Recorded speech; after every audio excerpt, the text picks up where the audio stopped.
Deuteronomy 15. At the end of every 7 years thou shalt make a release, and this is the manner of the release. Every creditor that lendeth aught unto his neighbor shall release it. He shall not exact it of his neighbor or of his brother, because it is called the Lord's release. Of a foreigner thou mayest exact it again, but that which is thine with thy brother thine hand shall release, save when there shall be no poor among you. For the Lord shall greatly bless thee in the land which the Lord thy God giveth thee for an inheritance to possess it. Only if thou carefully hearken unto the voice of the Lord thy God, to observe to do all these commandments which I command thee this day.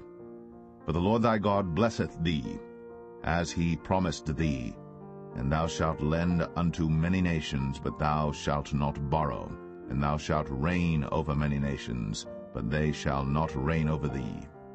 If there be among you a poor man, of one of thy brethren within any of thy gates in thy land which the Lord thy God giveth thee, thou shalt not harden thine heart, nor shut thine hand from thy poor brother, but thou shalt open thine hand wide unto him, and shalt surely lend him sufficient for his need in that which he wanteth.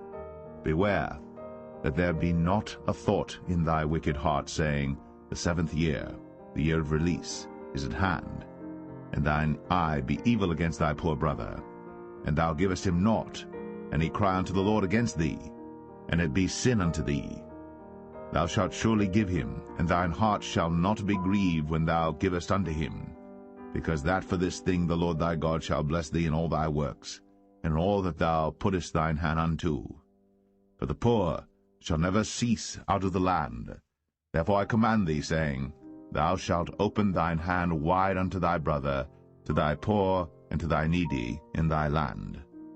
And if thy brother, an Hebrew man or an Hebrew woman, be sold unto thee, and serve thee 6 years, then in the 7th year thou shalt let him go free from thee. And when thou sendest him out free from thee, thou shalt not let him go away empty. Thou shalt furnish him liberally out of thy flock, and out of thy floor, and out of thy winepress. Of that wherewith the Lord thy God hath blessed thee thou shalt give unto him. And thou shalt remember that thou wast a bondman in the land of Egypt, and the Lord thy God redeemed thee. Therefore I command thee this thing today. And it shall be, if he say unto thee, I will not go away from thee, because he loveth thee and thine house, because he is well with thee, then thou shalt take an awl, and thrust it through his ear unto the door, and he shall be thy servant forever.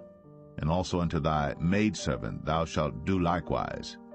It shall not seem hard unto thee when thou sendest him away free from thee, for he hath been worth a double hired servant to thee, in serving thee 6 years. And the Lord thy God shall bless thee in all that thou doest. All the firstling males that come of thy herd and of thy flock thou shalt sanctify unto the Lord thy God. Thou shalt do no work with the firstling of thy bullock, nor shear the firstling of thy sheep. Thou shalt eat it before the Lord thy God year by year in the place which the Lord shall choose, thou and thy household. And if there be any blemish therein, as if it be lame or blind, or have any ill blemish, thou shalt not sacrifice it unto the Lord thy God. Thou shalt eat it within thy gates. The unclean and the clean person shall eat it alike, as the roebuck and as the hart. Only thou shalt not eat the blood thereof. Thou shalt pour it upon the ground as water.